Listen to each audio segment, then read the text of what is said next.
Itse tää on jotain Oota. Täytyy sanoa, että jollakin on aika terävät aivot, kun se on jotain nuotio tai yöpynyt. Tässä näin, oottakaapa kun mä vähän pakitan. Näin. Niin tuolla tommonen, ja sit tuolla on tommonen onkalo. Mihin se yksi joku on mennyt ehkä yöpymään kenties. Ihmeen kallion välistä valuu vettä. Siis sulaaks tää vai mitä? Jos tiedätte, niin laittakaa tonne kommentteihin. Siis toi on jännä jo. Vyön korkeudella kiipeämässä tätä kalliota pitkin. Siis niin ihan kiva on tää korkeus, kun tossa on noita puittelatvoja. Niin puittelatvoja korkeudella, jos katsotte tarkkaan. Tuolla näkyy vähän tuolla noin jossain sitä, mistä ollaan nyt kiipeilty.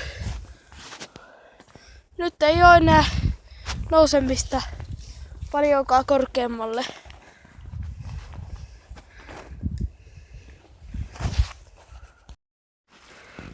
Täällä on jo Sulmiaisten korkeammassa kohdassa koko lailla niin aika kesäiset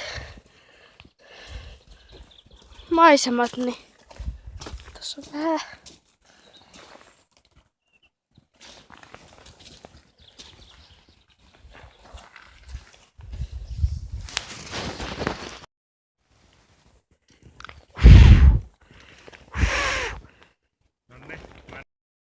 alaspäin täältä melko korkealta.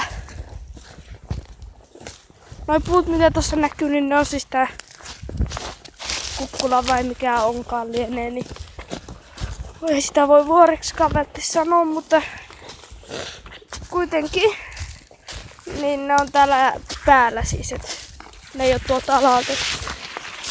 Ollaan vielä siellä ylällä. Me ollaan jo tässä lähellään, niin tossa huomattiin tollanen möykky, niin se taitaa olla vanha auto, joka on haudattu. Mä näytän sitä nyt teille.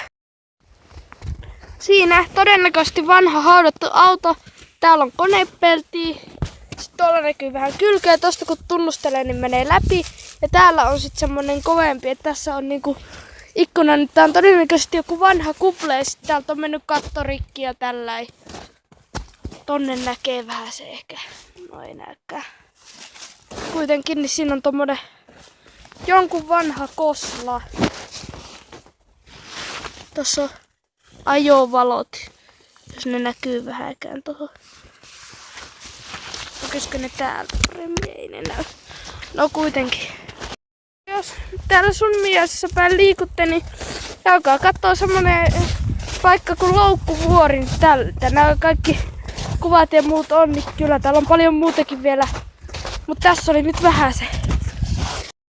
Nyt tässä tän, kun on ollut näitä retkivideopätkiä tai tommoista kiipeily, niin nyt tähän loppuun pyörimään mä laitan tohon niinku muutamia kuvia, mitkä on sieltä retkeltä.